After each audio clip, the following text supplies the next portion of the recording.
I'm Nate Pressnall. I'm a 2L at the University of Denver, Sturm College of Law, and I'm a paid intern here at Dakin Capital LLC. Today I'm going to be talking about the real estate and the different options they have, real estate owners within opportunity zones and the options they have. So first off, as we know, opportunity zones, the designation of land has increased value across the board. A recent Zillow study has shown as much as 20% across land within opportunity zones, the value has increased. And as we all know, the purpose of opportunity zones is to get capital that would be otherwise dormant in the market to be invested into land to increase growth within those communities in distressed areas. So now the real question for property owners is what they can do with this land and how they can take advantage of the opportunity they've been given by being designated within the opportunity zone. As we've been obviously told, all across every state, these lands have been designated across rural and urban areas of just different levels of distressed wealth.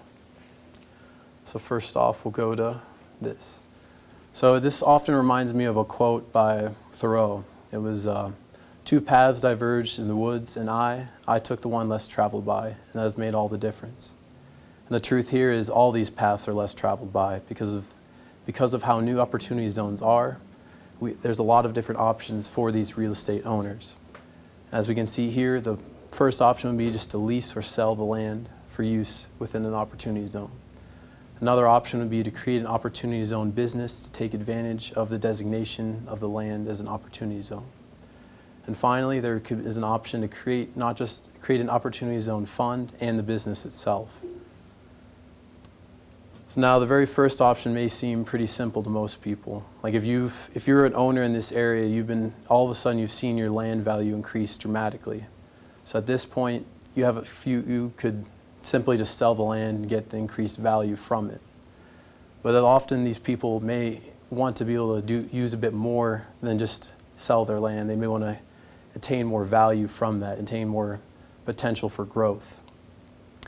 Now, no matter what, when you sell or lease the land for a different purpose, it may help increase the value within your land by the different production being used with it.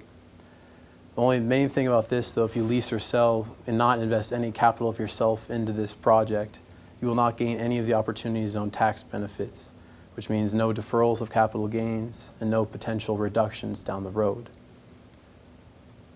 Now, another option would be if you're a landowner that happens to be within one of these zones, if you yourself have a business idea that you as an entrepreneur, as a person would like to develop, you could go to look to other opportunity zones in those funds and look to attain value and capital from them. And the obvious benefit would be you are the kind of a ruler of your own destiny. You have the business, you have the idea, and then you kind of can help bridge the market between the fund and your own business.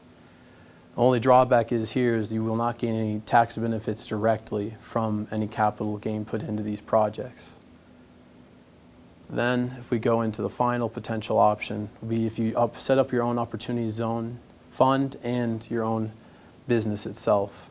This would be the potential to take the maximum advantage of opportunity zones and having real estate in this area.